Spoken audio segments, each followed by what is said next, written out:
कहते हैं कि छलावा जब पीछे पड़ जाए तो बहुत समय तक पीछा नहीं छोड़ता और वो हमेशा अपने असली रूप में ही आता है। माना जाता है कि छलावा रूप बदलने में और बहुत सी शक्तियों का धनी भी होता है और हाँ, उसे भूत प्रेतों का सेनापति भी कहा जाता है। मगर उनसे भी बड़ी एक शक्ति होती है, श्री बालाजी महाराज हनुमान जी। अगर इनको आपने भरी मुसीबत में भी बस एक बार श्रद्धा से आवाज दे दी तो वो दौड़े चले आते हैं। दोस्तों, ये कहानी राम की है जिन्होंने हमारे साथ साझा की है। वैसे आखिर क्या घटा उनके साथ जब आधी रात वो छलावे के इलाके से गुजर रहे थे? आइए जानते हैं। राम ठंडी रातों में और बर्फीली बारिश में अपनी गाड़ी को सुनसान हाईवे पर किसी हवाई जहाज की रफ्तार से भगा रहा था। उस वक्त वो ऑफिस से देर से निकला था। उसे मीटिंग खत्म करते करते रात के 12 बज गए थे।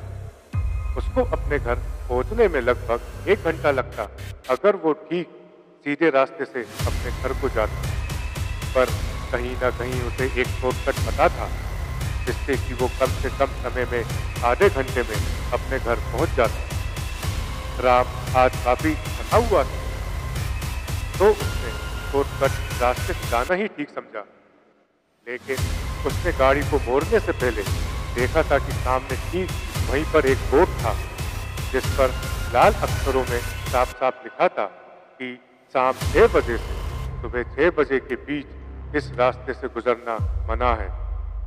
तो राम ने इसको नजरअंदाज करते हुए बिना 1 मिनट भी जाया किए उस रास्ते पर चला गया। राम को तभी उसके दोस्त पवन का फोन आया। राम ने उसका कॉल उठाया और पवन ने बोला, तू कौन से रास्ते से जा रहा है?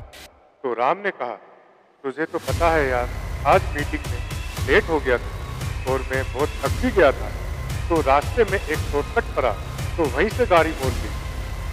पवन ने बोला, वही राइट पर जो हाईवे NH-44 के ठीक दाहिनी तरफ है? राम ने कहा, हाँ उसी तरफ। पवन बोला, अबे तू पागल है क्या, जो अपनी मौत को दावत दे रहा है?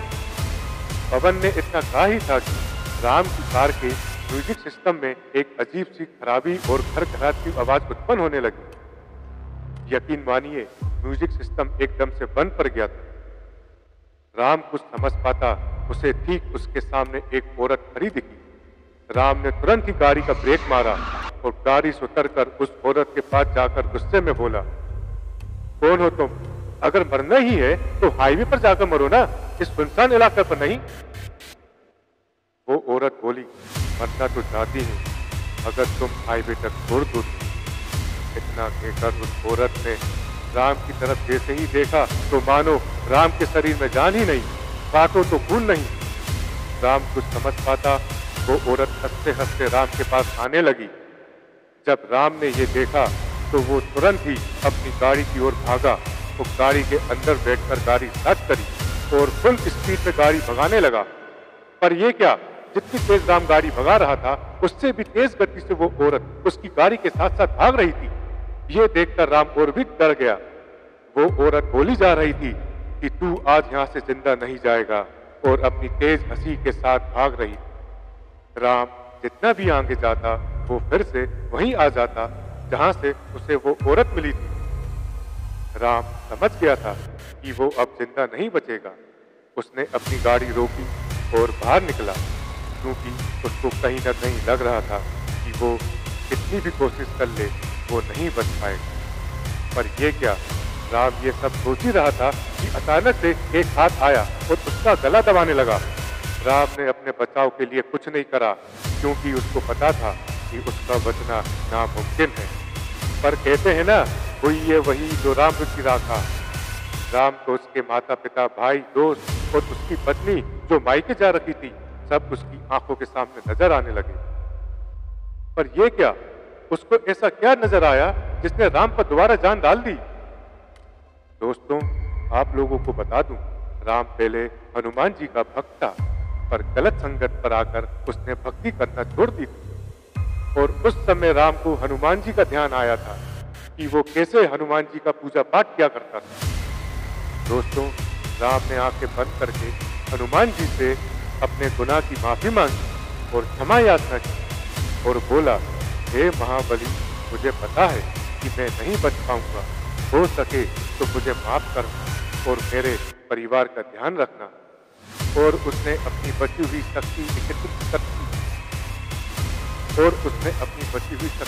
एकत्रित करी और जोर से चिल्लाकर बोला, जय श्री राम, जय बालाजी महाराज, और बेहोश हो गया।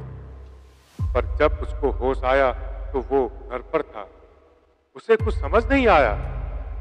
उसने अपने घर वालों से पूछा तो घर वालों ने बताया कि तुम्हें एक आदमी छोड़ने आया था।